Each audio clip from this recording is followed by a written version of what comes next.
Welcome to Arsenal Studios. This is Learning English with Movies. Join us as we delve into the chilling atmosphere, the unforgettable characters, and the enduring legacy of this timeless classic. Get ready to relive the spine-tingling terror of Alien. We'll also practice using the passive voice. If you are new here, the goal of this channel is to help pre-intermediate and intermediate English language students practice and improve their English skills by using movies as the main topic. If you like our content, please don't forget to like, share, and subscribe. Set in the distant future aboard the commercial spacecraft, Nostromo, 1979's Alien follows the crew as they respond to a distress signal on a desolate planet. Distress signal, a means of communication used to indicate that a person, group, or vehicle is in imminent danger or urgent need of assistance.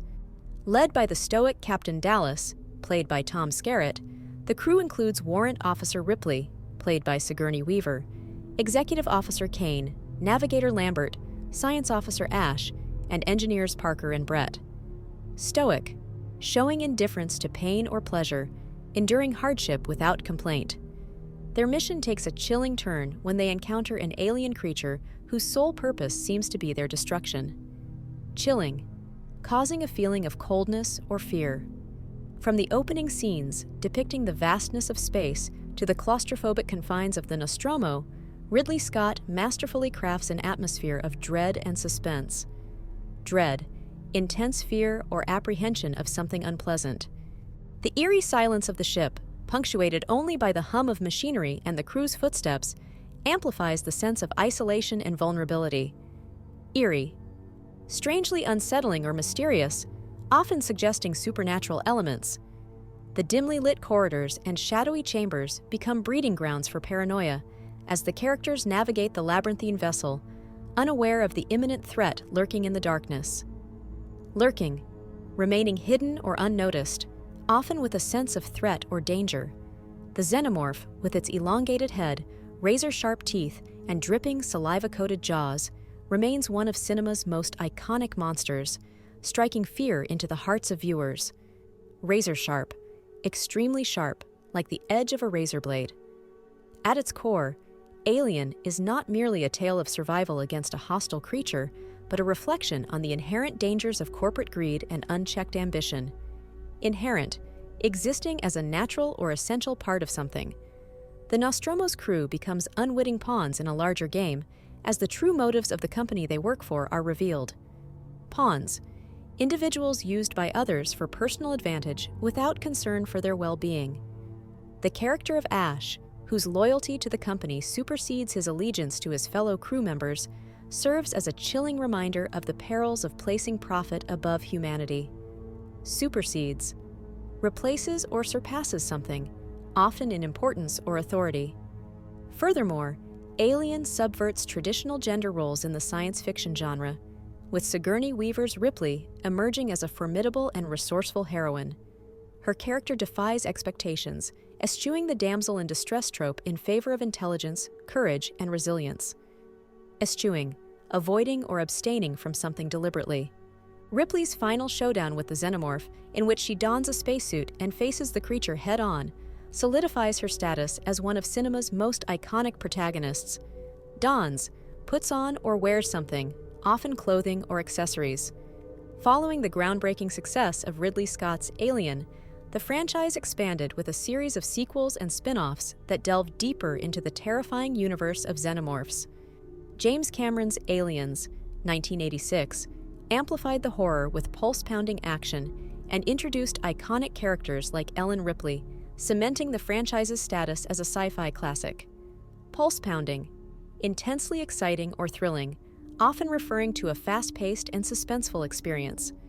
It was followed by Alien 3 in 1992 and Alien Resurrection in 1997, offered varying degrees of success in their attempts to further explore the universe's dark and menacing lore. Lore, collective knowledge or traditional stories about a particular subject, often referring to the background or mythology of a fictional universe. Spin-offs like Alien vs. Predator, 2004, and its sequel expanded the franchise's reach, by pitting the iconic xenomorphs against the formidable predators. Pitting, placing or setting against each other, typically in a competitive or confrontational context.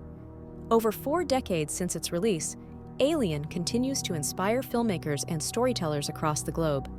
Directed by Fede Alvarez, 2024's Alien Romulus promises to deliver a visceral blend of science fiction and horror. Visceral, relating to deep inward feelings rather than intellect. Set against the backdrop of space colonization, Alien Romulus follows a group of daring explorers as they venture into a derelict space station, only to encounter the most terrifying life form in the universe. Derelict, abandoned or neglected, especially in terms of property or duty. With its tantalizing premise and visionary filmmaking talent at the helm, Alien Romulus holds the potential to reignite the fear and excitement that characterized the original Alien film.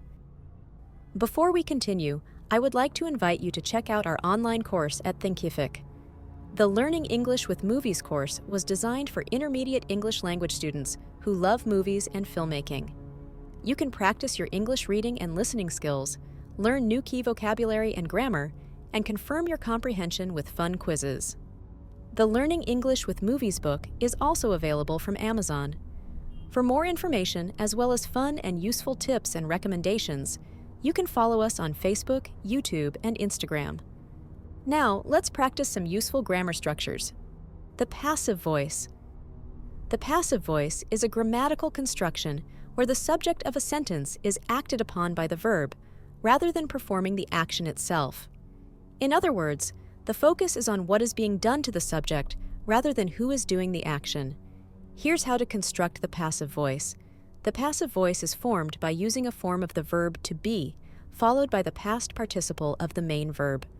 The subject of the sentence becomes the receiver of the action rather than the doer. When to use the passive voice? When the doer of the action is unknown or irrelevant.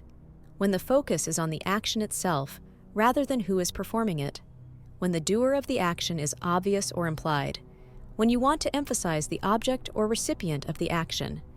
Here are some examples. Active voice.